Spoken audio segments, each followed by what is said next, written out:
लक्ष्मी जी की अंगूठी। एक निर्धन व्यक्ति था। वह नित्य भगवान विष्णु और लक्ष्मी की पूजा करता।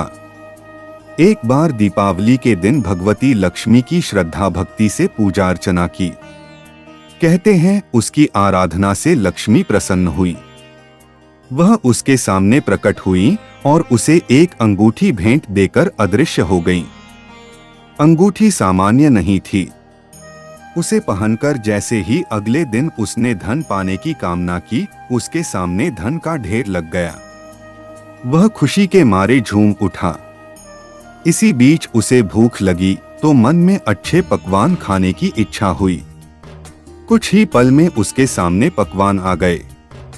अंगूठी का चमत्कार मालूम पड़ते ही उसने अपने लिए आलीशान बंगला, नौकर चाकर आदि तमाम सुविधाएं प्राप्त कर ली। वह भगवती लक्ष्मी की कृपा से प्राप्त उस अंगूठी के कारण सुख से रहने लगा। अब उसे किसी प्रकार का कोई दुख, कष्ट या चिंता नहीं थी। नगर में उसका बहुत नाम हो गया। एक दिन उस नगर में जोरदार तूफान के साथ बारिश होने लगी। कई निर्धन लोगों के मकानों के छप्पर उड़ गए। लोग इधर उधर भागने लगे। एक बुढ़िया उसके बंगले में आ गई। उसे देख वह व्यक्ति गरजकर बोला, ऐ बुढ़िया, कहाँ चली आ रही है? बिना पूछे बुढ़िया ने कहा, कुछ देर के लिए तुम्हारे यहाँ रहना चाहती हूँ। लेकिन उसने उसे बुरी तरह डांट डपट दिया। उस बुढ़िया ने कहा, मेरा कोई आसरा नहीं है। इतनी तेज बारिश में कहाँ जाऊंगी? थोड़ी देर की ही तो बात है।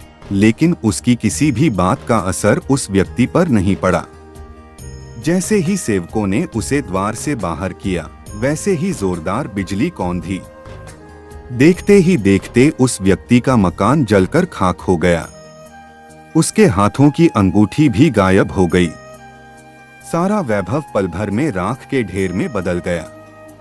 उसने आंख खोलकर जब देखा तो सामने लक्ष्मी जी थीं, जो बुढ़िया कुछ देर पहले उसके सामने दीनहीन होकर गिड़गिड़ा रही थीं, वही अब लक्ष्मी जी के रूप में उसके सामने मंद मंद मुस्कुरा रही थीं।